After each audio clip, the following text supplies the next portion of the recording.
Welcome back to the Zach Jones Show, ladies and gentlemen. Of course, it's nothing but football. That is the show name, guys. I've changed it. And of course, you were looking at winners only. We've got the FA Cup winner over here. Congratulations. I didn't personally win it, but we'll take Congratulations. We've got the playoff winners over here for Sunderland. Congratulations. And of course, European pedigree. That's the least deserving clap. League. Won it all, as the Chelsea fans and myself were screaming over in Poland this week. We are shooting this actually on a Friday. This will go out today. So what we're wearing is what we are wearing when this video goes live. That's how I think about things. That. Yeah, you were. Thank God. Ollie, how are you doing? Have you recovered now? Emotionally, I don't think I ever will recover, to be honest. I still haven't. I watched the game back and I still can't believe that actually happened. Do you know what I mean? I'm like, wow. I haven't processed it yet, but I'm excited for when I do because then it's just a whole new high. Indeed, yeah, yes. I'm good. I'm very good. Fantastic. Playing Europe as well next season. You said you're going to do home and away. Yeah, home and away. I mean, it might never happen again. It is literally a once in a lifetime at the moment opportunity. So why not? That's what I say. I was buzzing for you. I was absolutely buzzing for you. Dougie, back in the Premier League next season. We were talking about football. You're going to also be biased. People are going to call you biased in the comments now. It's great. I mean, they already think I hate about 50% of Premier League clubs. But no, I can't actually believe it really happened. I was on this show last week and it felt like it wasn't really that logical. It was more a vibes call to say that we'd make it. And for much of that game, it looked like we wouldn't. And deservedly so, we started that game really poorly. But what a couple of moments. You know what's great is I think on some of your tweets it was like people congratulating you and like there are people out there that when they think of something they think of you and I quite like that. Yeah, I quite like that. There was a lot of nice people. There was also a couple of people quote tweeting it with some horrendous stuff. Actually, which I did see the next day. Brilliant. But it was it was all good. You know, good. You can't be liked by everyone on social media. No, very, very true. Ain't that the truth? Well then, as you guys can see by the title of this video, we are fully into transfer season. Tomorrow, obviously, is the last game of the season. Is the Club World Cup counted as this season? No. Let's just say it's in the middle. So tomorrow, the Champions League final is, of course, the last game, and then we are fully into the transfer window. Only a couple of days until that mini break opens up, where teams can sign players for 10 days or so. And so I thought it'd be really good. Striker market is hot right now. Everybody's after a striker, basically. Everyone's talking about wanting a striker. And so I thought it'd be good if we discussed what the perfect striker would be for your club at home. Now, we're going to go through all these clubs that I've written down. I had a good think about which of these teams need a striker or could do with a striker. And maybe if we can think of any more at the end, we can throw them in there as well. And we'll suggest which striker they should be going for. I think it's also worth keeping in mind, if we are saying one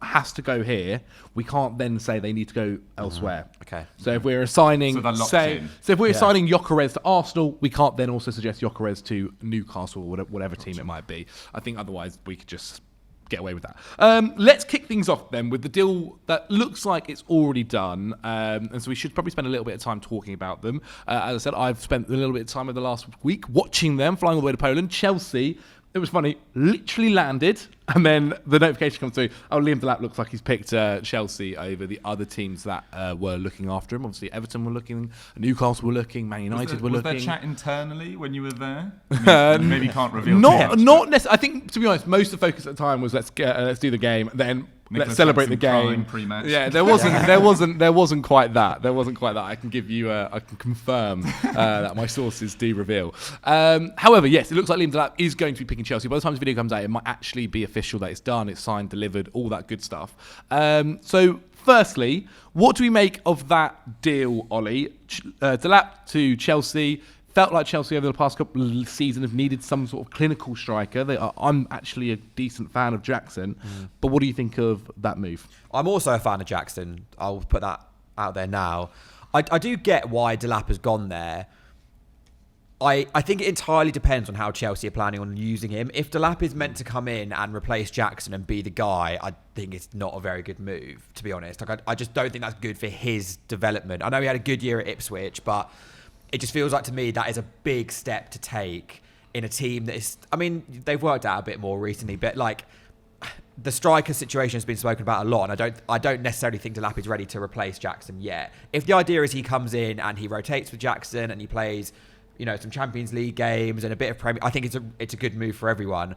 It's a boring answer, but just it depends. I think that's fair enough. 30 million is obviously the fee because they got relegated. There's the release clause in there. I think that's also a reason why some clubs are just after him. It's such a good deal to have this guy who could be in England number 9 one day. Obviously had a really good first season in the Premier League. What are your thoughts on it, Dougie? I think similarly to Ollie, it kind of depends on where else you use the funds. Like if you're saving on this striker to sign the elite goalkeeper that you really need, or maybe you're looking to sign another top centre-back because Wesley Fofana has still only played about 30 games in 3 years, unfortunately, since signing from Leicester, then I'm a bigger fan of it. But I'm kind of with Ollie. I actually prefer it to Chelsea than I did to Man United because it felt like he'd go in at Man United and have to kind of solve Man United's striking issues, which I just think is so much pressure on a guy with 1 year of top 5 league experience. That's kind of what we've seen with Rasmus Højlund, and whilst I think he's a more polished player than Rasmus Højlund, it's not like he scored 20 goals for Ipswich this season. And look, Ipswich were really poor. 12 but goals we've seen players lower down the table in the past, whether it's Darren Bent in his days at Sunderland or like Andy Johnson when he was at Crystal Palace. Like we've seen players score more goals for relegated sides or sides that are struggling towards the bottom. I wasn't overwhelmed by Liam Delap this season, but if it's a backup to Nicholas Jackson / someone to encourage him to find a little bit more consistency in front of goal, like even in the Conference League final, the chance Nicholas Jackson butchers towards the end, then seemingly, you've probably got inside knowledge on this, feigns injury. I just thought it was such a bad moment for Nicholas Jackson, and what could have finished the season on such a high, scoring a second goal, the first one coming off his chest, that's not his fault. But just butchering that chance towards the end, it was just a perfect example of why Chelsea need an elite number 9. And I don't think Liam Delap necessarily is that, but it's not a disaster given the fee and the fact other rivals were in for him. It fits a lot of the boxes that I guess his ownership have done at Chelsea, right? Young guy, can be developed, knows everybody at Chelsea, knows Cole Palmer, knows Maresca, even knows Joe Shields from his time at Man City in the kind of board sector. I think that's the thing. I don't think anyone's thinking he's the finished article. No one's thinking this is what he is going to be. And that's partly why I think it has been impressive what he's done for an Ipswich side. I am going to find it very interesting jumping from an Ipswich side where he's had to create chances for himself sometimes. He's carrying the ball from the halfway line to them being the front line of an attack where actually you're going against deep defences. It's now not about you carrying the ball 30 yards. Instead, it's much more about you being clinical and around that 6-yard box. I think that's where Chelsea have really struggled over the last few years with their striker. Like Jackson, I think he's fantastic, but the second kind of he's in the box, that's the one area I think of his game that lets him down. Really good at a lot of other things. And so it will be interesting to see whether Delap can do that. I think he's going to be joining the Euro squad first for the under-21s and then linking up with Chelsea at the Club World Cup. I also, and this I feel like I'd have to actually genuinely say, I don't know anything. I think Chelsea are going to go for another striker. Yeah, that's what I've read. But then what happens to Jackson? So I think Jackson's in a nice mould where he can also play left wing. Yeah. And there are rumours Chelsea also want a left winger as well, but that's for another story. I think we can maybe put that one on hold and kind of come back to the other striker later on once we've assigned a few others to other clubs. But as for Liam Delap to Chelsea, I quite like it. For someone who said he would be the worst transfer of the season when he joined Ipswich, and the fact that I thought he wouldn't keep them up. Wow. Yeah, I said it because I thought he wouldn't keep them up. How bad could he be at Ipswich? I thought it was a lot of money to spend, and I didn't think he would keep them up in the Premier League. And technically, he didn't. People forget that when he signed for Ipswich, everyone was like, "What?" Yeah. It's not like he had this insane pedigree. Exactly. In the Championship for Hull, he wasn't that amazing. No. He played off the left as well, like the left wing a few times. And so yeah, I think that's also the other thing that I think Chelsea fans need to realise as well. The guy is going to probably need a bit of time to develop here and understand how things adapt to the system, understand how things work at Chelsea. It wouldn't shock me if, say, start of the season, to be fair, he actually can't because he's got a red card. But say it wouldn't shock me by the third or fourth game that maybe Jackson is leading the line if they don't bring another striker. But whatever, we'll see. But I do like the move. I think the fee is fantastic. And again, it'll probably be not wages. it doesn't him alone put you in title contention. No. That's if it was, say, Osimhen, I think people then go, oh, great, here we go. But okay, we'll come back to Chelsea with possibly striker number 2, because I do genuinely think there is a possibility there for them to bring in another number 9. But let's jump all the way over to Arsenal. Arsenal's issues with striker. Obviously, they've got someone like Kai Havertz, who I think did a good job in the last Premier League season, kind of filling in that role. He's very much a different kind of striker. They obviously have Gabby Jesus, so he's on the bench. Maybe he leaves in the summer, we'll see. But it's obvious they are targeting a number 9. They've been linked with Gyokeres throughout the window. They've also been linked with Benjamin Sesko, where there is supposedly this fee of nearly £100 million to get him to join your club. We've also seen in the dream world they'd love to sign Alexander Isak, but I kind of feel like that is a doubtful world, especially now that Newcastle have Champions League football for next season. So when it comes to Arsenal, guys, what kind of striker do we think they need, and who is that person? Is it a Benjamin Sesko? Should they be going for a younger guy who could and possibly develop into this superstar number 9? A little bit like Liverpool did with Darwin Núñez all those years ago? Or should they be going for what could be a finished article, 26, 27, Osimhen, Gyokeres? Where do you think they should be, Digster? I think the latter, for sure. I think it's such a pressure role joining Arsenal this summer. It's the striker, it's the signing that everyone's been talking about for a number of years now. It's seen as the missing piece of the puzzle, whether that's fair or not. There is so much pressure to be the guy that scores 15 plus league goals in your first season.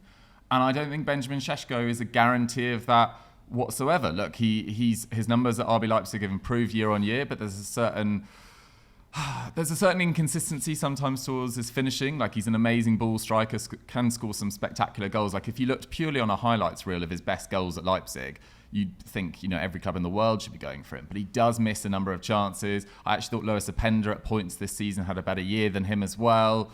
And someone like Ugo Ekitike, who's a similar age to Sesko, more goals, more assists, better dribbler, I think better link-up player as well. Sesko, it feels like he is the antithesis of Kai Havertz in terms of what he brings to the table, like a sort of pure point man. And there is a nice contrast in terms of their games. But I just think Gyokeres, given the fact he's that bit older, given the fact he's won multiple titles now in Portugal, and I see everyone constantly say, well, it's only the Portuguese league. No one has scored the quantity of goals that he has before arriving in the Premier League, in the Primera Liga. Like, it has been absolutely 54 freakish. this season. And people point to the penalties. I don't mind if your striker is just going to win you constantly penalties and then finish them off as well. I think that's not a bad thing at all. Can pull out wide really effectively, and I think he's got that sort of inbuilt hunger from being a relatively late bloomer as well to really make the most of this move. And it feels like Berta wants Gyokeres at Atletico Madrid with Diego Costa, with Sorloth, etc. He favoured big physical strikers. Whereas Arteta is more moving towards Sesko, according to reports, who doesn't feel like, for me, he's that guarantee of 15 goals in your first season. And with Liverpool having made strides to almost secure the signing of Florian Wirtz, already bringing in Frimpong, Gyokeres, have some doubts about how that works in terms of sort of how defensively solid they'll be. But we'll cover that because I think they're not done in terms of their transfer business. There's even more pressure on this Arsenal number 9, and I just think Gyokeres is a safer bet right now. Gyokeres is expensive though. Very expensive, He's but cheaper, maybe cheaper he than probably Sesko. He's got a release clause of about £65 million. I think Sesko will end up being more than that. But he is that bit older and probably has less of a sell-on clause. And Gyokeres is slightly untidy in his play. It's not always. He's not a very smooth dribbler. He's a bit of a bundler in many ways. He kind of reminds me of Diego Costa when he first arrived at the Premier League. But what did Diego Costa have? Just this inbuilt, innate sense of wanting to score goals, wanting to dominate opponents, and Gyokeres has that.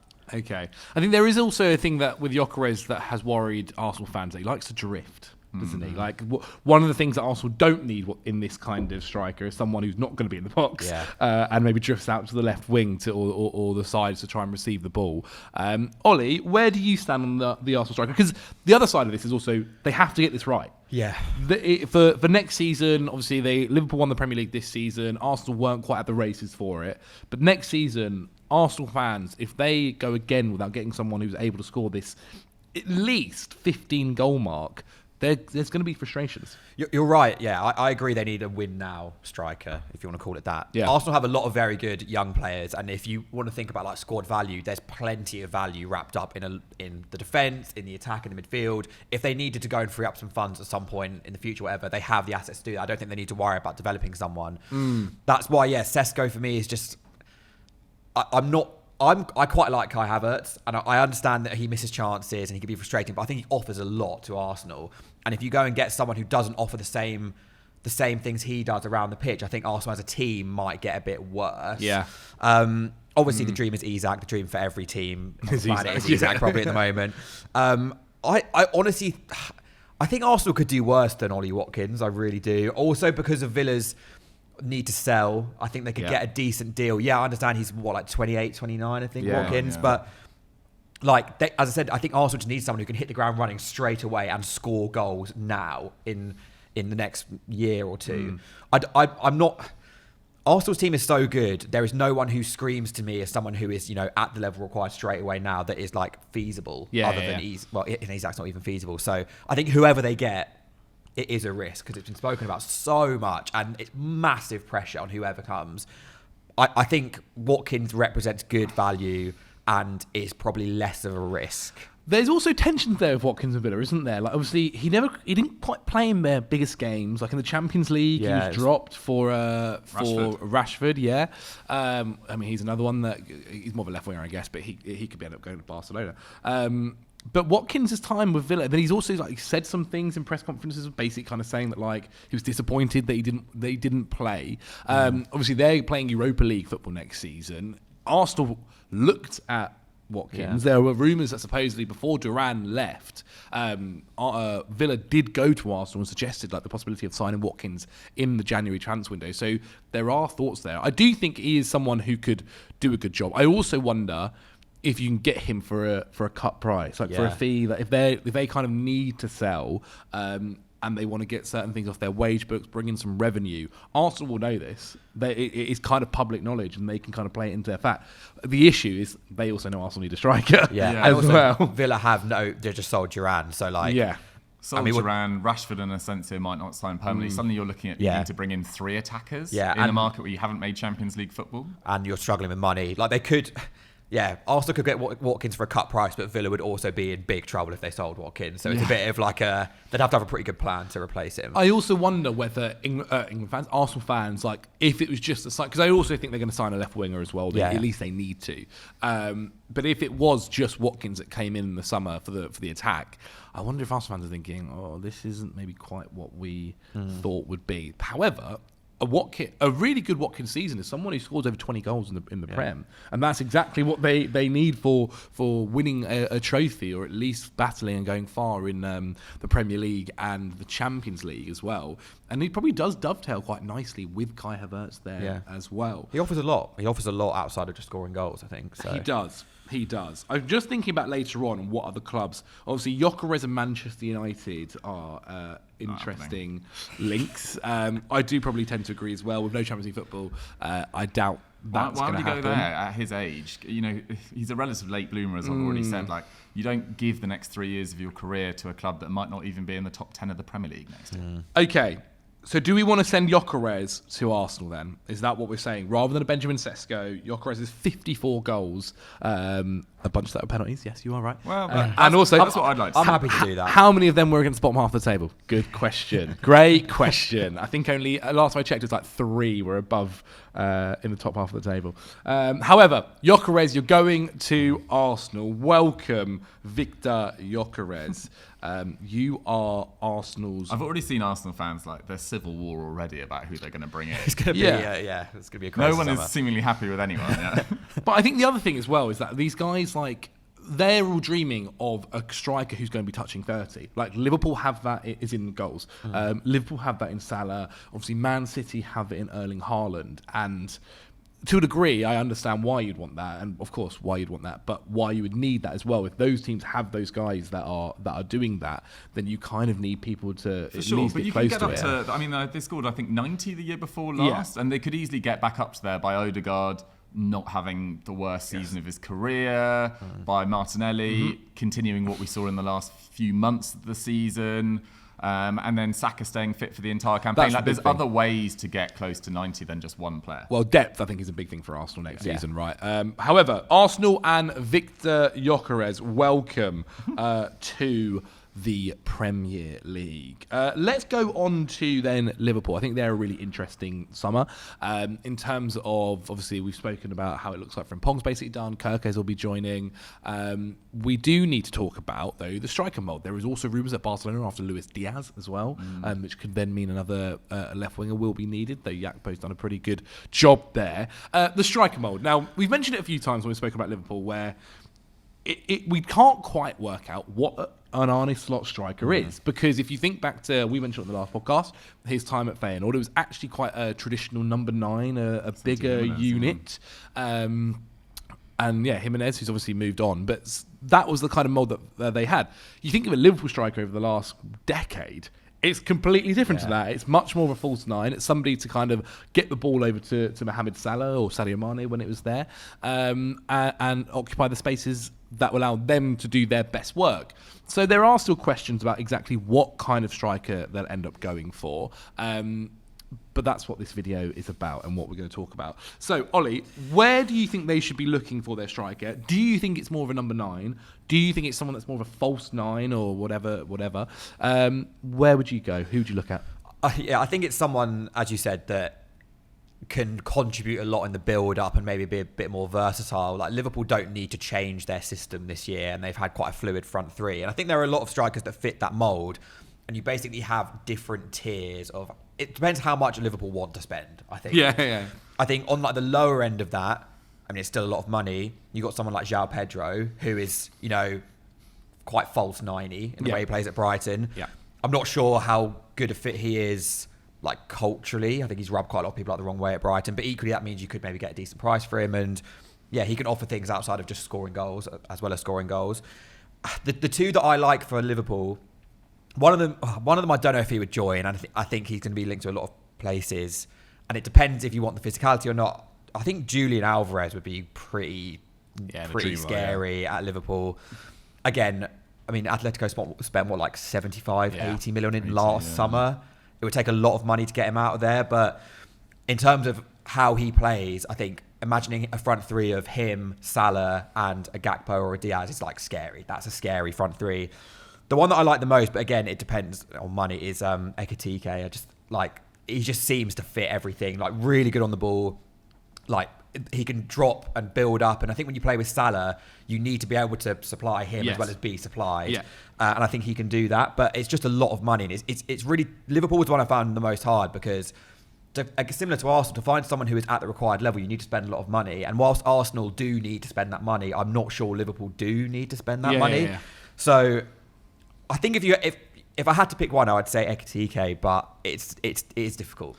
It does look like Ekitike. Obviously, he scored, I've got it down here, 22 goals, 11 assists. It kind of fits that exact mold. And he's funny. He's young as well. He is.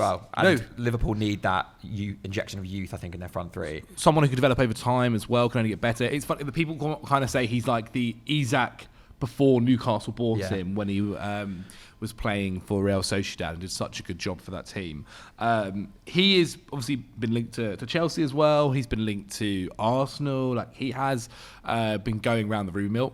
Eintracht Frankfurt charge a tough bargain to get any of their players, and there is obviously, I guess, it's probably more joked about on football Twitter than anything, but if you look at the success of a Frankfurt striker, once they've left Frankfurt, it doesn't quite fully work out. Marmoush has done well, actually. It's a very good point. Especially for a mid-season signing. That's one out of maybe 6 other possible options. On the left, yes, even Kolo Muani as well, who's I think played all right. He has.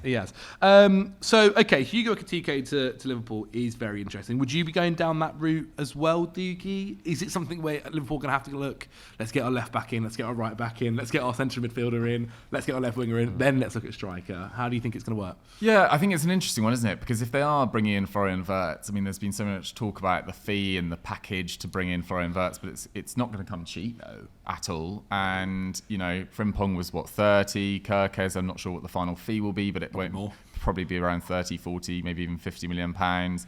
They probably look to sign another defensive midfielder, I would have thought. They've not spent money over the last few years. They haven't. It's been building up. The fee for Ekitike is quite considerable. Yeah. But I'm kind of with Ollie. Like, amongst under 23 strikers in Europe, I think he's probably the most complete in terms of every facet of his game. And we talk about Newcastle and Isak and the links. It's actually Ekitike was the striker they wanted before they got Isak in 2022. So there's a lot of similarities there. He's played in a 2, he's combined well with Marmoush, and then Marmoush leaves and he carries that team to Champions League football with a squad that I don't think has anywhere near the quality of Leipzig sides and Dortmund sides that we've seen in the past. It's not particularly well-rounded. So he really did carry a few good players and a very good manager on his back to Champions League football, which I think is super impressive. And then it's just that all-round game as well. There's also less pressure on anyone who arrives at Liverpool this year because the guy that's going to be in the spotlight as the new signing is going to be Florian Wirtz with the amount of excitement around him. You're playing alongside Mo Salah, who is almost a guarantee of 25 league goals. There's Gakpo on the left-hand side as well, who's well settled. Either one of Jota and Nunes will still be there in case you need to be eased in. It's a really nice time to join Liverpool, obviously. So I think Ekitike, I can see him. You know, if you've got Chelsea, Liverpool on the table right now, you're joining Liverpool for sure. So I can see this one actually happening, and I think it'd be another smart move. I think it can't be any worse than what Darwin Núñez' career at Liverpool has ended up, really. I think that's the benchmark Well, we might you've got suggest to beat. him for a few other clubs in the future. No, indeed. I think that's fair enough. So we're going to say Hugo Ekitike will make his way over to Merseyside to join the red half of Merseyside, Liverpool. I'd also just add on that, because I was talking with a few Arsenal fans yesterday and I was saying, I prefer Ekitike to Sesko because I think he's more well-rounded and his finishing's less erratic, etc. And they replied back, look, he's one of the biggest underperformers of expected goals in the entirety of Europe. And look, that is a slight concern, but it's not like he scored 6 goals and underperformed by 6. This is a guy that got, I think it was 15 league goals last year. 22 goals in all competitions. 22 in all competitions. Like, he was still getting in consistently good positions, often carving out opportunities for himself as well, which I think is slightly different from Sesko, who is a little bit more erratic, much more of a off the last shoulder guy. Whereas Ekitike can create for himself, can create for others, can dribble, can beat men either side. Just feels like an all-round package, and also has experience, although a negative experience, but has experience playing for a top club already at PSG, where he was behind Messi, Neymar, Mbappe, etc., and just not the main man there as well, but has that experience of joining a big club with those expectations already.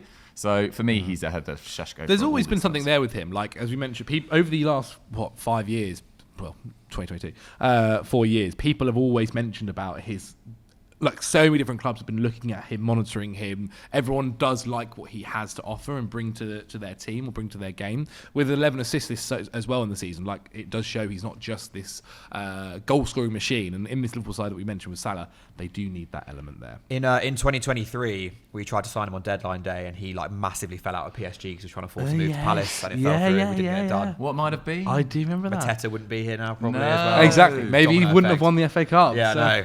That's how the butterfly effect. Yeah, exactly. Though I do have to say, I do like the João Pedro shout. I see João Pedro leaving this summer. Yeah, I genuinely do. Leave, yeah. And I think that is maybe the cheaper option of I think you get João Pedro for 60 or less from Brighton. I can genuinely see that happening, and I think he would also end up suiting a Liverpool side. Though there's arguments to maybe say that he might end up being a left winger for one of these teams too. So I don't mind that as well. But we can still suggest him for elsewhere. Over then to Manchester United. Let's talk a little bit about the Red Devils. They obviously are after a striker. Rasmus Højlund's time at Man United has been touch and go at best. I think his first season was actually not too bad under Eric, and then this year under Amorim, it's not quite worked out. There's a lot of pressure on him. I think you can see it when he plays. Like I've mentioned before, how he's a guy that is developing anyway. You can see he's got no confidence. He's doubting every idea that he does in his head. And in the professional game, especially when you're playing for the likes of Man United and against the opposition in the Premier League,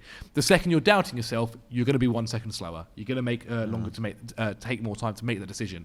And you can't be doing that at this level. You really can't. And so they need someone to take over the reins from Rasmus Højlund. Whether he stays or not, it will be very interesting. I think there were rumours that Juve were looking at him, or was it Inter also looking possibly? Yeah, Inter. I think Napoli were as well, but they're close to Jonathan. So David, that could be interesting. We could maybe mention him later on as possibly a team that a signing that people can make. Whether United sell him for a decent fee will be interesting as well. But for their number 9, where should they be looking at? Because they've got no money. United are broke. They've got no money. However, they have just spent £62 million by the looks of it on Cunha. They've got no Champions League. Everyone hates everyone right now at Man United. They have just lost to the All-Stars of the Asian League, I think, 1-0. Getting booed off the pitch. Booed off the pitch. They're putting their middle fingers up at fans. Everyone's flicking the bird at everyone over there. Though supposedly he'd said something about his mum. So, yes. Okay, fair enough. So it is really bad right now at Manchester United. They've lost to Spurs in the Europa League final. The striker market, as we've said, is one that is going to be very expensive. It's one that you kind of have to... I think for United, they were obviously after Djellab because it was a decent fee you could get him in for. They've got to wait kind of for the domino effect of where does that striker move, then maybe we can get that striker who's available. Where should United look? And realistically, Ollie, who should they be going for, considering all these factors are at play now? I mean, I've got a bit of a theory about the striker market this year in that every few years there's a new kind of hot position that everyone wants to sign. DM was a few years ago. DM had centre back when it was Saliba and Van Dijk right there doing their thing a few years ago. And I feel like striker is that now. And to be honest, I think Man United, as we said, Man United's problems go way beyond a striker. I think they have so many things they need to solve first. I completely understand that Højlund has had with all due respect to him, a diabolical season, almost in every single aspect. But I just don't see the point in Man United going and signing a striker for 50, 60 million pounds, because that's the only thing that's going to improve them. But in my opinion, they badly need a wing back. Yeah. Obviously, there's all this talk about Onana leaving, do they need a goalkeeper? The balance in their front three is completely wrong. They need sentiment. They need everything. They've already got Højlund and Xerxes, who they only signed a year ago and 2 years ago, respectively. They're both still really young. I think you just give them another year. A striker is not going to solve Man United's problems right now. It just won't. But we've kind of gone to this point of, well, we're struggling. Let's sign a striker who might score 20 goals. But if the rest of the team isn't functioning, that's not going to happen. So very true. And there are arguments. They've got to put their money elsewhere. Especially if they've got to be so limited with it. Funnily enough, as we're speaking about Man United, there's been some sort of news or rumours that Fabrizio Djellab. Apparently Bruno is genuinely considering leaving to Saudi. Well, that frees up a lot. That could change things. For a fee of 80 million. God, that's not a lot though, is it? They spent that basically on Rasmus Højlund. Even more pressure on these new signings to hit the ground running, isn't it? Mateus Cunha, it's really your job to get no pressure. To score, to create, to dribble, the whole lot. Wow, that's big pressure. But they do need to make funds from somewhere. Well, Garnacho's going to probably leave as well after the comments with him and Amorim that he told him to go find a new club. You're also in a situation where, if the form is as bad as it was under Amorim this year, it's very difficult to imagine him surviving beyond December. And whether it should all come down to Amorim or not, decisions made this summer could look really stupid depending on who they bring in as Amorim's potential replacement if the form is as bad and they get rid of him in December. Kobbie Mainoo could be sold, Bruno could be sold, Garnacho could be sold, and suddenly you bring in, I imagine, the 3-4-3 managers are quite rare to find. Is that suddenly the Man United way? Unlikely. They'll probably go back to someone who's flavour of the month at that particular time. And suddenly you're left with a squad that you've massively depleted to fit Amorim's style of play. That's why this is just so painful that they're not in the Champions League, because that would just free up so many more funds, take the pressure off him in so many regards as well.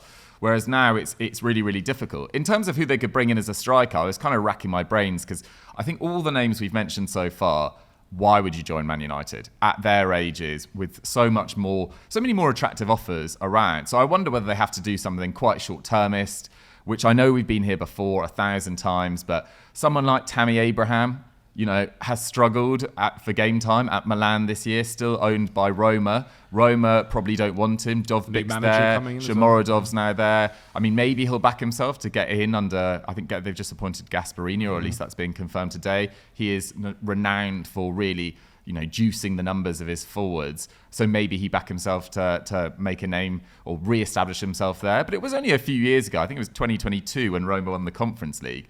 Tammy Abrams scored 27 in all competitions. And look, he's been injured a lot since. He's kind of lost his way a little bit. Maybe that's something they could do.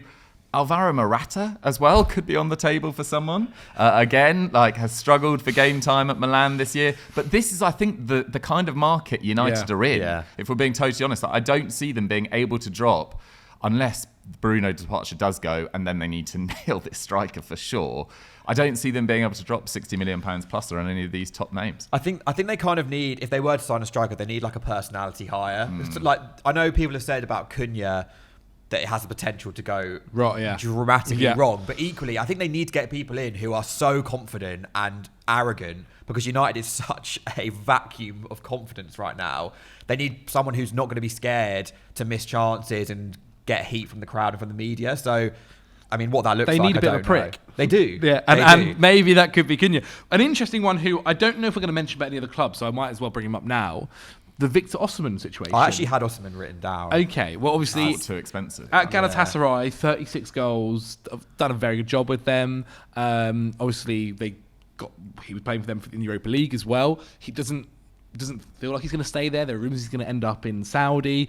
It kind of feels like football has gone past Viktor Osimhen now, or at least Viktor Osimhen has priced himself out of a move because he wants something like £300,000 a week. Yeah, and a lot of clubs are being more resilient with this. Napoli last summer were willing to accept something like £60 million for him. So maybe that will drop again this summer. Doesn't feel like that Napoli relationship's ever going to get fixed either.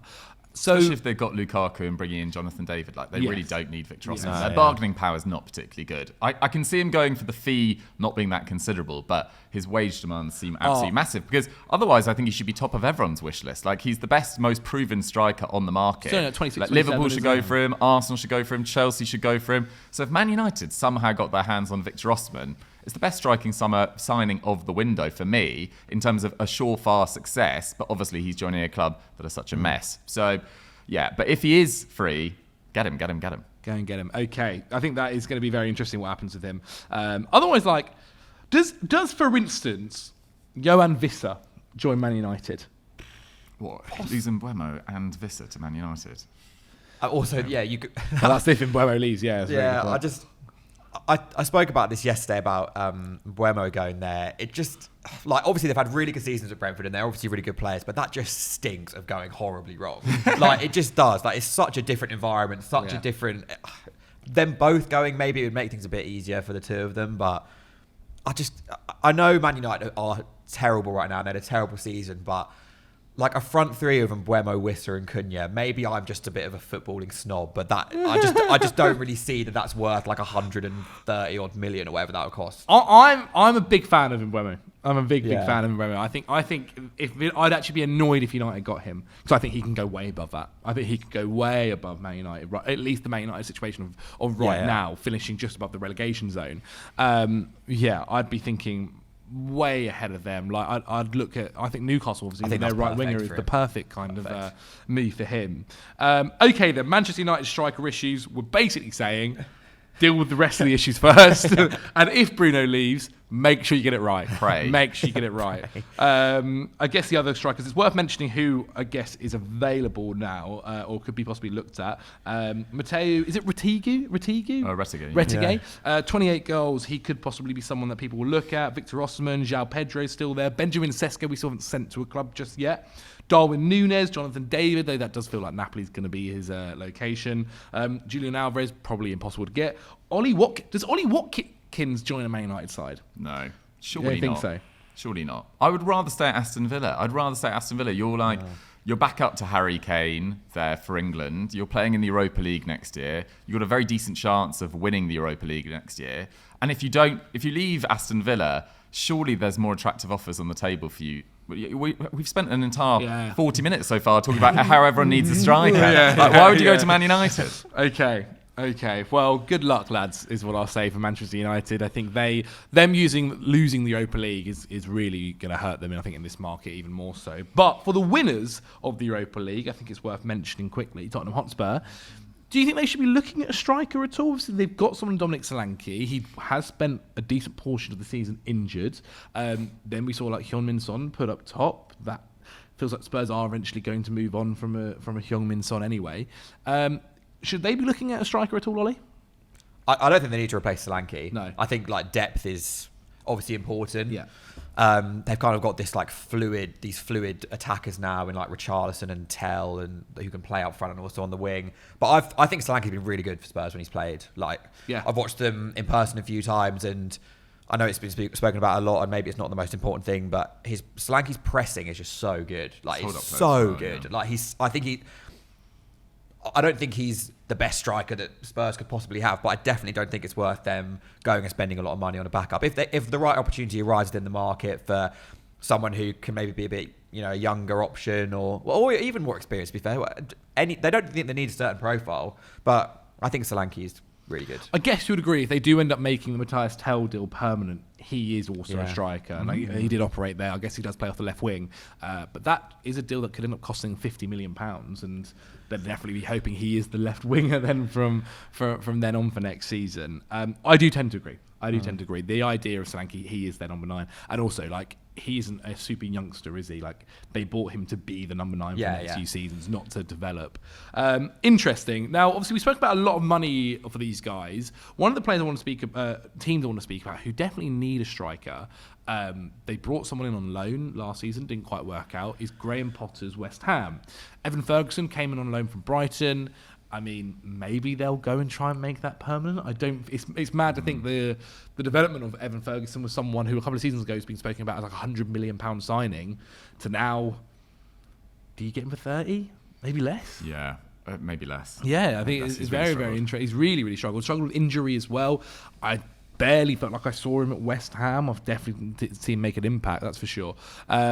What do we think West Ham should be doing here? Because this is a club that do spend money. They can at times come out of a window looking like they've done really, really good jobs. I remember saying that I thought they'd done the classic won the transfer window last summer. Well. And it didn't quite work out for them this year. Obviously, they've got a manager in Graham Potter who can make very good opportunities for his strikers. I think this is going to be a very interesting summer for them to develop a squad under him as well. But what do you think they should be doing, Dukes, up top? I think, well, they do have Fulkrug, which is worth remembering, who, when fit at the back end of this year, did make a big difference to their style of play. But given his age, they probably do need to sign another 9 as well. I mean, Dortmund's bringing in Serhou Guirassy and letting Fulkrug go and making a profit on that. One of the best moves of last summer, for sure. I would probably look at someone like Darwin Núñez. I don't think Liverpool will sell him for a huge amount, given the fact that so much of he's been there for 3 seasons now, and in order to make a profit financially, so much of that fee will have been amortised already. Well, they spent 70 on him. 70. So you imagine, was it like 50? They probably need to make £30 million to make a profit on him, and obviously, it's not making a profit in terms of the total money you've spent, but in terms of the money you've still got left to pay on the transfer fee. You let him go for that and you make a profit on your books, let's say, even though you've lost money overall and it's not been a successful signing. But Darwin Núñez, for me, feels like someone that could have a very solid Premier League career. I just don't know whether it's at a Champions League level club. He's too erratic, but he does cause damage whenever he comes on the pitch for his own team at points as well. But he makes stuff happen. And I feel like he causes a lot of fear. Like, he is very quick. He pulls wide very effectively. And yes, he's not the tidiest in terms of his build-up. He makes a lot of rash decisions. His finishing is not always that tidy. But I still think there is a player in there that could, in a couple of years' time, if he plays 38 games a year, score 15 league goals, which I think for West Ham could be a big difference maker as well. And I don't think he would cost that much. Liverpool, if they are bringing in Wirtz, Ekitike, Frimpong, Gyokeres, will need to sell some players, and you expect Harvey Elliott to leave. I think Endo will probably leave. But Darwin Núñez is the one that they'll be able to make the most amount of money on, and I think he'll go. I think that could be a transfer. I feel like there's been rumoured before, at least like inquired about or looked at. It's definitely been in my head. It's funny with West Ham, isn't it, because they and their strikers don't necessarily always work out. When they sign someone in, obviously it never quite it is a successful Marlon time. Harewood was their last. Yeah, Jesus. There is the idea as well that Bowen is still the main guy at West Ham. Like, that's where things come through. You expect, or you at least hope that maybe Somerville next season develops a bit more, at least plays a bit more generally. Kudos, I think, is going to stay. I don't see a team spending the £80 million release clause to get him out. And you are right. They do have Fulkrig. They do have Antonio, technically still, but they do need to think about this future here. Like, I remember last summer, Pat was never a massive fan of the Fulkrig move, and so far, I think it's right because he is into his 30s, and if he gets injured and doesn't play, it's a bit of a waste of money.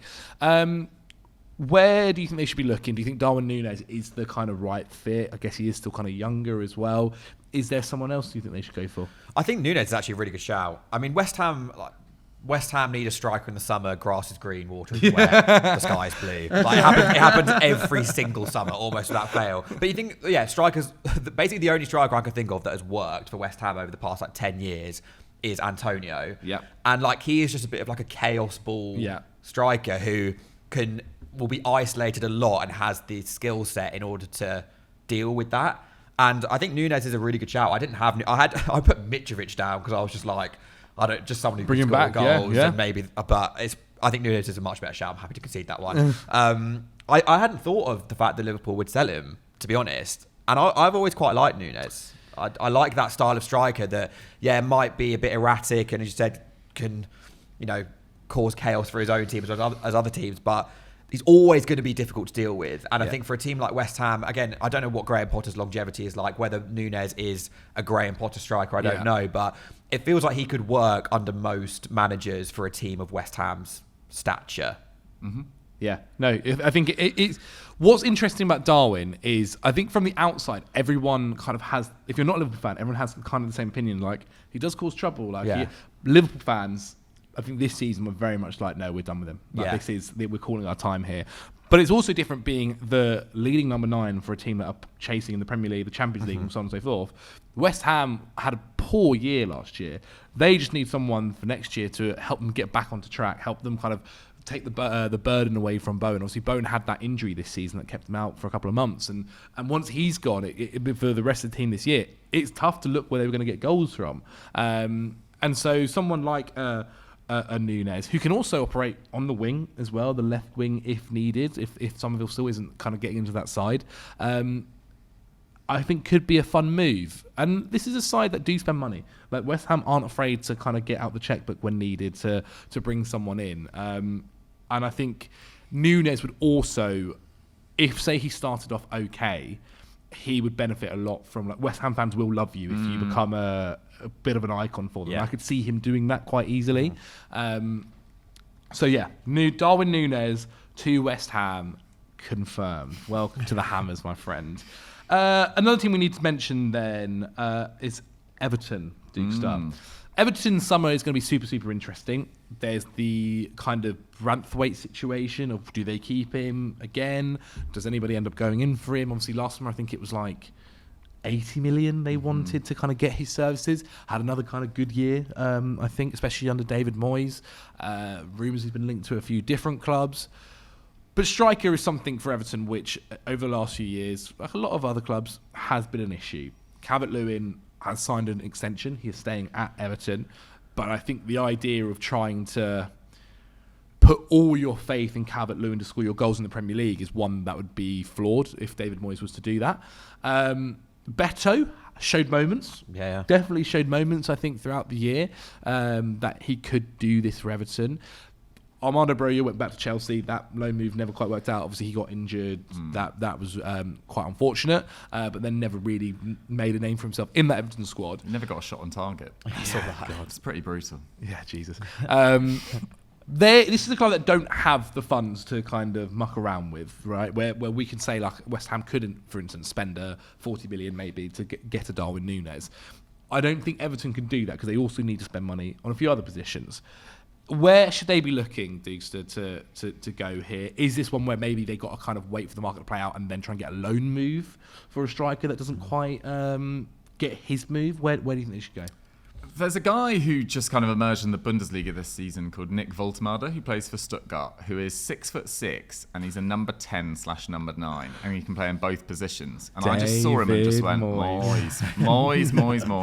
And Stuttgart had a really Well, a difficult year in the Bundesliga, but they won the German Cup. They struggled a little bit playing Champions League and Bundesliga football. But this guy emerged really effectively, and he linked up really well with Demirovic, who they brought in the summer as well, who had a solid campaign.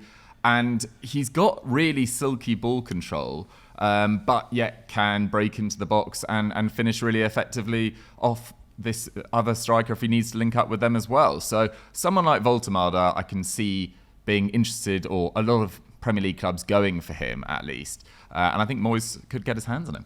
There you go. Heard it here first. I think that's a quite very, very interesting move. Just because I think it's worth mentioning, we brought him up for West Ham. Ollie, do you think maybe you could see it happening for a Ferguson move to Everton on loan? Maybe he crossed my mind there. I think you're right in that like opportunism is maybe the best approach for Everton. I think it's a real shame that they didn't get Delap. To be honest, I think Delap would have been really good for them. I understand that like Chelsea are a big club and they're probably a better move objectively, but I think he's a good Moyes kind of striker, and he would have got a lot of game time there. I still wrote Delap down out of pure defiance of his move to Chelsea. But yeah, I think it's just going to depend what crops up. Evan Ferguson is an interesting one because he obviously was so highly rated, and maybe it's just an environment thing. And, you know, if I was a struggling striker, there are definitely worse managers to go to than David Moyes, I think. Like, he's got a tune out of a lot of people. So, yeah, Ferguson's not a bad shout. Not a bad shout. It's Everton are a hard one to pin down, I think, striker-wise. They've got obviously the new stadium. They've got the new ownership as well, who you think maybe in their first full summer window might want to spend a bit of money to try and get the fans on side and also kind of take that Everton side to the next level. Like David Moyes showed last year, one, how fantastic of a manager he is, but two, like him and Everton have this natural fit that works out so well, and obviously with the fan base and everything, it all goes when it gels, it really does. If they do sell a Brentford, then they're going to have even more money to kind of put back into this side. They've obviously got O'Brien, who kind of maybe is just the Brentford replacement. Tarkowski, you assume, will probably still be starting next season, but they do need to probably look at like fullback is an issue. They need to get some replacements in, or some younger guys in as well. The striker's another one. So I think Dougie's suggestion, fantastic. How's it said? Woltemade could be the guy to go for, or an Evan Ferguson on loan. Love it. Either or will be interesting. A team that we need to talk about who are playing Conference League football next season, Nottingham Forest. Chris Wood, obviously fantastic year this year. Will not take it away from him. Question number one, Ollie, will he do it again next season?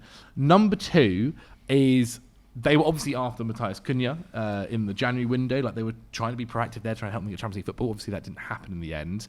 But they do have Conference League football to offer. They do have money that they've shown before. They can spend decent transfer money and wages to get players in.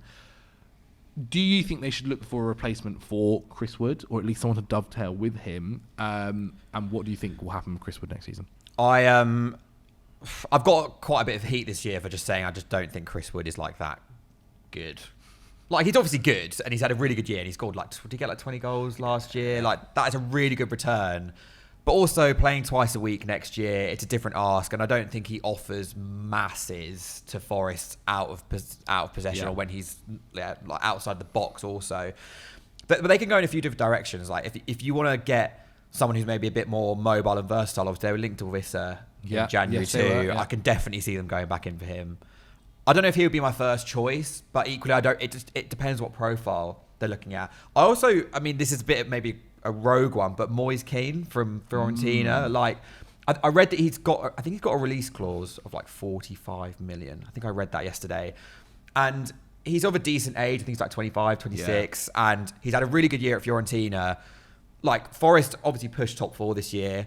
That is quite a big statement signing to go and make. And I think he's not quite as like free flowing as Wissa is, you can kind of imagine playing out wide too, but I think that'd be quite an interesting one for them. It just depends whether he would actually join them. He's a different... I think it's funny sometimes, because obviously when people think of him, they think of his time at Everton, don't they? That short period of getting subbed on and subbed off against Man United. And he's very much gone from, I think, a boy like he was then, now to a man. Like, he has grown into his body fully. He is kind of that Fiorentina... Well, everything to Fiorentina. And he's very much a different striker to what I think when he was previously in the Premier League. That could be a very fun move. Is anyone else, Dougie, you'd suggest Forest. Yeah, I wonder whether he'd be motivated by the idea of kind of reproving himself in the Premier League, or whether he just thinks, it's really nice living in Florence. I think this genuinely something we underrate a lot, by the way. Like, I think a lot of these guys go to Milan or they go to these hot countries. And I think you saw Romero talking about it recently, where he was like, Christian Romero at Spurs. And he was saying, for me, I don't mind it, but for my family, they're just sitting indoors most of the year, like when it's raining outside and it's boring. And then, Madrid come and you can go spend your time there. Yeah. I get why. Absolutely. And also, nice. He's got a decent chance of being a key player for Italy at the next World Cup. Mm-hmm. Like, do you want to move a year out from that and potentially play a backup role to Chris Wood until he's tired then you're playing Conference League games. I don't know whether he would do it, but it's a good suggestion for sure. I remember suggesting on the lowdown a few weeks ago Emmanuel Emega, who's been linked with Chelsea. He's at Strasbourg at the moment, has had a really, really good year there. There was only a handful of players that scored more goals than him in Ligue 1. And Strasbourg have the youngest side in Europe's top 5 leagues. And he's being supposedly lined up for a move to Chelsea in 2026, obviously their parent club. But do you want to go join Chelsea where they might have Delap, Jackson and potentially another striker on their books? I'm not so sure. So a move to Forest, and he's a completely different style of player to Chris Wood as well. Very silky, very good dribbler, creative, can hold up the ball well, and his finishing has got so much better. And he scored in big games as well for Strasbourg this year. I feel like that is a better move and it's nice to have sort of a different weapon in your arsenal as well. And Chris Wood obviously being that point man, very good in the air, very good first time finisher. And Emega, who is a much more all-round package, I feel like that's a nice contrast.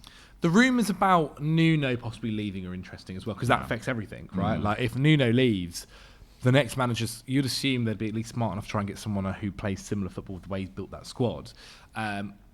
But if another manager comes in and goes, oh no, I want to play slightly different, then God, they could need a very different striker than Chris Wood. They could need a few different players. Like there is the issue as well that someone like Ola Aina, his contract's technically up at the end of June. I think they're renegotiating at the moment though. Sure, but Gibbs White might be. Gibbs White might be. There's a few different positions that they might end up having to replace for them in that side. But yes, I think that would be both. It's like they've had an amazing year and they deserve every credit for qualifying for Europe. And actually, they haven't really been given enough credit because they could have qualified for the Champions League. But before a ball was kicked, you'd absolutely take this season. But it's very difficult to imagine, given the way that Nuno used about 15 players for 30 games of this year, them replicating it next year. And I'm not saying that they'll be battling relegation again, but it does feel like this is a really important summer to get right, to be able to continue a top 10 finish next year with the way you expect Spurs, Man United, clubs like that, even West Ham, Wolves look like they're going to improve under Vitor Pereira. Basically, every side outside of the newly promoted sides next year will back themselves for a top 10 finish next year, given the fact that so many underperformed this year and the momentum that Everton and Wolves now have as well, clubs like Palace as well. So it just feels like it's just terrifying from a Sunderland perspective. I mean, Wolves are going to be interesting without Cunha, how they get on. I do slightly worry for them on that side, and if they actually spend the money to replace him. They've got a striker themselves, so I think it's quite good. Strad Larsen, who join, I think, this summer after the loan move. I think it was like an obligation to buy, wasn't it? Another team then we need to talk about. We mentioned Villa in terms of Watkins leaving. Do Villa need to bring in another striker? John Duran obviously left in the summer. We've said they're probably not actually going to sign Marcus Rashford. It seems like he might end up on his way to Barcelona. They do need the John Duran thing that was with him that was nice was he was a younger striker who there was always the future there for him. Watkins obviously is a little bit older. His kind of maybe not. I think falling out is the wrong word, but there's definitely frustrations with him having not played in the big games. Next year, you can see him obviously playing in the Europa League quite easily. Should they be looking at a younger striker, Ollie? Do you think they need to bring someone in? If they do get rid of a Watkins, and 100% they need to bring in a replacement, but they are also touch and go with finances. They can't necessarily make huge moves to get some of these huge stars in. Villa are in the similar boat to kind of like Everton of just like, it's really difficult to nail down who they should get. I mean, if Watkins stays, it's just a young striker where they see value. Again, a John Duran-esque one who, might be playing in an obscure league somewhere or whatever, which I don't think I can offer a suggestion of that level of obscurity. Playing in the MLS. I think if Watkins goes, like, they are in quite big trouble because because everyone wants a striker, the value of strikers is just going up, but Watkins' value probably isn't going to be that high. So if they sell him, they're going to have to spend less on the replacement, and they are almost guaranteed to get someone worse. So then it was like, okay, maybe they can go into like the free market. So he's a free agent. I know you said Jonathan David's probably going to go to Napoli or Juve as well, links. And I'm like, oh, maybe he'd be good. But then obviously with a free agent comes their wages, and their wages is the big problem. So I think they're in a bit of a bind, Villa, to be honest. Again, one might have to make a play once the others have made a play first and see what's left. Yeah. See, just pick up the pieces, because I think a lot of strikers, again, even someone like Nunez is another one who probably could work similar to Watkins, offers a lot off the ball, but they're going to have to just pick up the pieces, I think, of teams replacing their strikers and just see what's available in August. But that is a pretty risky thing to do. Well, there is Jamie Vardy. He's available on free. Vardy to lead the line for Villa. Anyone for you for Villa, Diggs? We think it is just like make sure you don't sell Watkins. It's a difficult one, isn't it? Because I think so many clubs are going to want to attract players that can play up front but can also play wide. That's why the Marmoush deal for City made so much sense, because when Haaland's fit, he's obviously going to play, but you need to pick up minutes in different positions. So finding someone that can play as a 9 and wide for Villa could be absolutely massive, which is why Rashford made a lot of sense in January.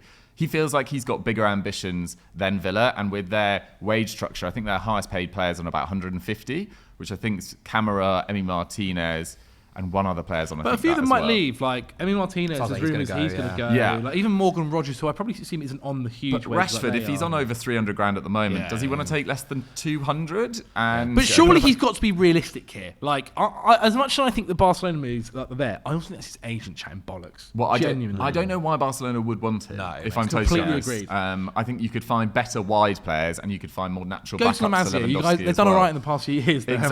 Exactly. For Villa, I wonder whether they look at someone like Amine Gouiri, who can play more centrally and wide as well. He's at Marseille at the moment, who do have Champions League football to offer as well. He only recently joined them as well, but he's been tearing it up in League for a long time now. Really, really entertaining ball player. Kind of like the 5-6-year-older version of Ryan Cherky in terms of the entertainment that he brings to football. I wonder whether they could do something like that, but otherwise, I'm kind of with Ollie. I think they'll have to wait quite a long time in this window and see where the chips fall. Okay. So we've gone through a lot of the main teams. There are, of course, like Inter Milan probably need another forward. Correa is out of contract. Arnautovic, they probably need to think of a replacement. But I think what actually we should do, and Leverkusen I think is going to be really interesting with what they do in the market. That's another, Victor Boniface was so close to joining Saudi last year, barely played this year. Maybe Saudi come back in for him, but he's a really interesting striker profile in that he can kind of run a forward line by himself, and his hold-up play is amazing. And the year before last, he was absolutely unplayable, and then seemingly had a bit of a falling out with the club. Picked up an injury as well. Picked up an injury, yeah. Well, I actually think, so we've sent a few guys to clubs. I think we should also go through some of the lists who are still available, at least the big names that might move this summer, and maybe send them to a team, if not already. I know we've mentioned that Chelsea might go for another striker as well. So this is like last-minute departure line. Exactly, because we've said that Hugo Tike... We've sent him to Liverpool. Yeah. We've sent him to Liverpool. Alexander Isak, we've agreed he's gone and staying at Newcastle. Delap's at Chelsea. We've not sent Sesko anywhere. I had Sesko to Chelsea as my... Because if you're going to go and get another striker, then it just feels like... It's a balance, right? I don't think Chelsea should go and get another player who needs loads of development. Yeah. But equally... It would be the Chelsea thing to do. Yeah, but Sesko does still need development, and he is still young, so he fits that profile. But he would be the starting. You assume he'd go in and start. Yeah. And as we said, I think Arsenal need a win now striker, which is why Sesko just worries me a little bit. I think if Chelsea want to go and spend big money on someone to walk into their team, he feels like the obvious option. But obviously, he is expensive. Can play on the wing as well, can't he, Dukester? Like maybe less so this season, but he has previously. He's played a little bit wider as well. I actually think he's really kind of just a pure 9, in my opinion at least. And look, I feel like I've been quite harsh on him throughout this episode. I think he's got the potential to be world class. Like anyone that can strike a ball that purely, that hard, it's actually frightening when he fully connects with the ball. But I just don't think he's the finished article just yet. And if for a club that needs a striker to really come in and instantly hit the ground running, I have my doubts about him in the Premier League. But for Chelsea, if you're rotating amongst 3 players as well, yeah, it's not the worst option. I just think Chelsea should invest properly in a really top goalkeeper this summer as well, which should be a 50, 60 million pound signing and get it right. Apparently they inquired about Mike Maignan. They inquired about Mike Maignan, and they've inquired Got about some Milan fans to get back to on Twitter if that happens. I suggested that, and they all went nuts. Who's the other goalkeeper? They Chevalier at Lille keeps on being linked with just about everyone.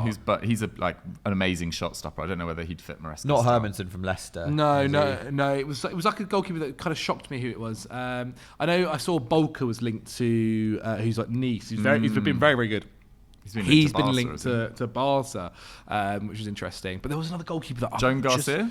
Joan Garcia. He's been talked to everyone. He was going to be Arsenal's backup, wasn't he, last season? Yeah. I think that is going to be interesting. Benjamin Sesko, it's just so much money. If it actually does move for what the quoted fee is, oh my God! I thought it was like 70. Well, suppose, and then in the last couple of days, it's gone up to like 90 for him, which is a lot of money for someone who. These German clubs really do rinse the Premier League, don't they? God, definitely. They know what they're doing. Definitely, they're not stupid, are they? Okay, I'm happy to let's send them to Chelsea. They're going to have 3 strikers they've still got to develop, and we'll see what happens. What happens there? We sent Gyokeres to Arsenal. A player we could have mentioned for a couple of struggling clubs is Nkunku, actually. Well, so he was on the list, much further down the list, but let's jump to him. Christopher Nkunku, we saw him actually linked to Tottenham Hotspur. We have seen rumours that Liverpool were looking at him. This is someone that when he was playing in the Bundesliga was one of the best players in the league, one of the best players in Europe when he was playing in the right system. This is the question, though, is not a lot of teams play a system nowadays where you have a second striker who is allowed to kind of play in a transitional side, which was what RB Leipzig were, and to a point, probably still are, and could play in that mould. Like if he went to Spurs, for instance, which is what the links would be, we've seen already for Chelsea, he is not a number 9. Can't lead your line. Can't do it. Doesn't quite work. Doesn't work hard enough for that to happen. And they already have issues with trying to get Kulusevski and Maddison in the same team. Adding Nkunku to that is not going to quite help, unless they're thinking, let's play him off the left. Which again didn't quite work out at Chelsea, but could work out in maybe an Ange ball system if they end up keeping him, which I think is actually what's going to happen now with Postecoglou. So that is interesting. Liverpool maybe does kind of fit that false 9 narrative a little bit easier. This is something which, if they do go and spend the money, obviously we sent Ekatike there, but if they do go and spend the money on a Frimpong, on a Kirkes, on a left winger if Diaz leaves, on get 100 million for Florian Wirtz, so I think genuinely is going to be some player to watch in the Prem. One of my favourite players that I've ever watched live. There may be a move there, because I think Chelsea, they spent £52 million on him 2 summers ago. He did have that injury under Poch's season, and funnily enough, which probably brought Chelsea to bring in Cole Palmer. Again, you talk about kind of the butterfly effect, and that's happened with Chelsea there. They probably do look at, if a team can offer 30 mil for him, I think they would probably snap their hands off for him. I wonder how long his contract is. Probably that. Because again, I sound like I'm getting really football financy, but like his contract, they probably haven't paid that much money of the transfer fee as well, so they'll probably want more money than you expect for Nkunku. But he's not played in 2 years, so I think there's got to be a realisation. It's a shame. There. Like I feel like whichever club he joins this summer, the fan base will go like, oh no. But that's because like the momentum that you have when you join a new club, I think is actually quite important for your first 6 months as well. Yeah. And look, social media is social media. We all know not to take it too seriously. But when it's on you every single day, every fan going, oh, why are we signing Nkunku? I think it probably does affect your mental state going into a new season. We know Bayern are still looking at him. Bayern obviously they've lost Thomas Müller. They look like they're going to be losing Leroy Sané. Potentially. They're not going to be getting Florian Wirtz in. And so they do need an attacking player who can possibly play multiple positions there. He knows the Bundesliga really well. We'll be playing an absolute dominant side there. And the Bundesliga is very transitional. This is something that would work to his favour. It might, and any of these 3 clubs aren't a terrible move for him to go to, really. Spurs, Liverpool, Bayern Munich. They've been linked with Matoma as well, Bayern, and I feel like that is a really fun move. But he's a left winger, isn't he? But he's a left winger, but I feel like they need, even though they were linked with Wirtz, I think Wirtz, Musiala and Elise is almost too many ball to feet players, and there's not that player to stretch play, which is what has really helped them in the last few years with Coman, with Gnabry, particularly a few years ago with Gnabry and Sané as well. So having a more natural winger, I think could really help them. So I prefer the Mitoma move to Bayern than Nkunku. Okay, well, Nkunku, there it is. A couple of moves there possibly Go for to Everton. him. Go to Everton. Wow, that would be interesting. Viktor Gyokeres to Arsenal. Viktor Osimhen. So we never sent him anywhere. We spoke obviously about Man United. If you can do it, you can do it. Then 100%. Is that just Saudi? Like, if he's after the money, it's Saudi, isn't it? Realistically. I know he himself has said, like, I'm not going to put a move off of going to Galatasaray. Yeah, okay, mate. If Galatasaray are going to pay you 300k a week, do it. It's not going to happen, but he'd actually be unbelievable at Real Madrid. And I talked about it last summer. Like, Real Madrid probably didn't need to sign Kylian Mbappe. And I know that seems crazy when he's just won the European Golden Boot, but it just actually is not that natural fit, having Vinicius Jr. and Mbappe in your squad. And having lost Joselu, who did number 9 things and stayed in the box and dominated opponents from 6-10 yards out, which is just not what Mbappe has done this year whatsoever. Viktor Osimhen would have been a very good fit for Real Madrid back then. Look, they're not going to do that now unless Vinicius Jr. leaves, which I can't really imagine, unless Saudi Arabia come in with that. It's some bizarrely massive deal that they're being talked about. Like, I can't even comprehend the numbers. Viktor Osimhen would have been great at Real Madrid. Other than that, they wouldn't be able to afford him, but he'd be a fantastic, long-term Lewandowski replacement. But Lewandowski, I mean, he's been talking about it for years. The amount of yoga the guy's been doing, I think he's just going to go on and on and on. And Hansi Flick, has juiced his numbers beyond all belief this year. He's been back to his best. They've still got Ferran Torres as a number 9. Are Barcelona going to spend that much money on him? No. But I think he's that caliber of player. I think he should be playing for one of the top clubs in Europe. He's just made some really interesting career decisions. I think it's going to happen again. He's going to go on loan later on in the window. He'll end up going on loan somewhere. Welcome to Istanbul. That's actually here. Yeah. But I think maybe this loan, because I think also Napoli played a hand a bit, going, oh yeah, we'll accept a loan. We've got to get rid of him in some way. We'll accept a loan move. Clubs could wait until the end of the transfer window and go, hey, look, I know you're not gonna go play over in over for Napoli this season unless there's some miraculous way of Conte looks like he's him. Staying now, so I don't know why he'd go back to Napoli and actually play there. And so if someone kind of waits enough time, like for instance, right, if genuinely this could happen, if Man United, though he probably want to play Champions League football, but if Man United wait their time, he still hasn't got to move, it's the last 3 weeks of the transfer window, and they go, hey Victor, no one's coming for you, you're not getting 300k a week, but we'll offer to pay you to a 180, and Napoli can also contribute wherever it might be. Maybe I could see a world where that happens. Like, he's already shown himself that he's happy to do a loan move to a club. I could see Man United panicking at the end of the window and just being like, here's everything you want. Yeah. You can have shares in the club. Have 400k. You can be on the board. I could also see that quite easily. But okay, I think Osimhen, we'll see with him. It's a shame. It really is a shame, because I think he could end up could have been a world beater. He could be one of the best strikers. If not, he has at times been one of the best strikers in the world. He could easily do it again if he makes the right move. João Pedro, Ollie. João Pedro. Where do we think he should be going then? Because this is someone who can play left wing. He's kind of the Nkunku mould, or he's not really a striker, is he? Is it also a Liverpool as well? Like, he could do that left wing job for them. I mean, he is difficult. The thing that just worries me about him is his attitude. Maybe I'm biased, I'm a Palace fan. I'm predisposed to hate all Brighton players, but he has. I think a lot of Brighton fans have kind of turned on him a bit, and he's fallen out a bit with the club. I had him originally down as an option for Newcastle, because I think they've got to think ahead, and there is definitely a possibility, maybe even a probability, in the next 2 or 3 years that Isak will go somewhere else. Yeah, and I think Pedro does represent good value at this point. He's similar-ish to Isak in that, as you said, he can kind of drift a bit and he can dribble and he can create things. And I think he would probably be happy to not start right now, because he has the option of Champions League football, and Newcastle have quite a small squad. But again, it just depends. What else do Newcastle need? Are they going to be willing to spend that much money? But equally, they have allegedly got a lot of money to spend. I think Pedro to Newcastle as a current backup, a versatile forward who will eventually step into Isak's role if and when Isak goes would work. But I would just worry about Newcastle are such grafters, and Eddie Howe loves a presser and whatnot. And is Pedro going to do that? I think Eddie Howe does have a knack, though, of turning these guys into absolute workhorses. Yeah. And change. He's such an incredible manager who's managed to do such an amazing thing with this Newcastle side, and every one of those players, I think, just would die for him genuinely, and I could see him easily convincing them, João Pedro, to also jump into that mould. I genuinely can see, because this is the other thing that happens this summer, with all of these clubs committing to their striker. In a year, 2 years' time, who's going to be there for Isak? True.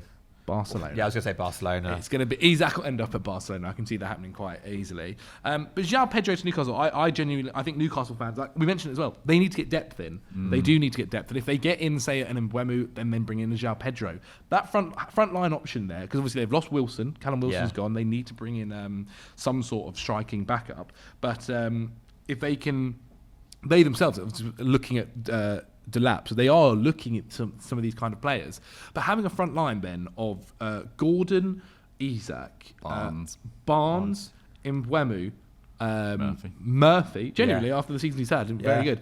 And then adding a João Pedro, that's some attack, man. That's a really good attack. He was going to join before he went to Brighton, wasn't he, João Pedro? He got here we go. I remember. So I mean, maybe, and that would have been Eddie Howe signing him at that point. Yeah. So obviously, like they've looked at him before. Yeah, Eddie Howe must like him, and João Pedro must be at least semi-open to joining them. So, and again, it's that fact that I talked about earlier. The fact you can play in other positions is helpful when you've got probably the world's outstanding, or at least the best striker, one of the best strikers in the world. But who is injury prone? He's injury prone. Not last season, but he can miss games. But the fact you can play in multiple positions, I think it's a good move for João Pedro. I think it's not the worst move for Brighton as well. It's probably a good time to sell. Brighton always invest pretty smartly, and if he has kind of fallen out with the club and Van Hecker and the coaching staff, etc., maybe now is the time to cash in. Well then, guys, we've kind of gone through every striker there. Covered some ground. We did cover some ground. I mean, Victor Boniface, we kind of mentioned there, Saudi does probably seem like what it could be. However, there could be a last-minute move for a club to try and go get him. Patrick Schick, I think, is going to also be interesting from Leverkusen, but Leverkusen probably want to keep some players. My God, everyone's leaving right now. Ten Hag's army is about 3 men. Is Tapsoda still at Leverkusen? Yeah. He's been linked a few times, hasn't he, to different clubs. So I think that is basically every base covered. I do apologise if you're thinking, oh, you're not covering my team who needs a striker. We couldn't get to Crawley Town. I'm really sorry. Everyone does need a striker. Who should replace Delap? Who is... how's Sunderland's striker going to be next season, Diggs? I think I'm pretty confident that we'll keep Isidore, we'll keep Mayenda, and then I think we'll probably try and add one striker with Premier League experience. Okay. Maybe Evan Ferguson on loan or something. But I actually back Isidore and Mayenda to score a few goals. I'm more concerned about who we replace Joe Bellingham with. Yes. And I guess Mateta's just leading the line. Boom. Mateta and Ketia, no issues there. Yeah. I was actually waiting for someone to bring Mateta up. Man United, allegedly. Joe. Hands off. To be fair to him, Tomlinson is last year was trying to say that he'd like Mateta at United. Well, he's allegedly got some contract issues, really? And that he's only got a year left, and I think he wants quite a big pay rise, which, I mean, the numbers that are quoted are like, yeah, obviously just give him that because he's so important to us, but he still hasn't signed one. At the start of the season, he was refusing to do a celebration in protest of his contract. You're going into a few, you are going to a couple of, there's a couple of players who are dangerous territories where, you're going into the final year with their deal or 1 year left. Yeah. Mark Gehi especially. Do you think he'll stay or leave? I'm really not sure. Allegedly, he is holding out for a move to Liverpool, is what the murmurs are in our fan base, and he's willing to run down his contract to do that. I also think we would be willing to let him run down his contract, considering we're in Europe next year. I don't think we'd mind losing him on a free, necessarily, but I think there'll be competition for him.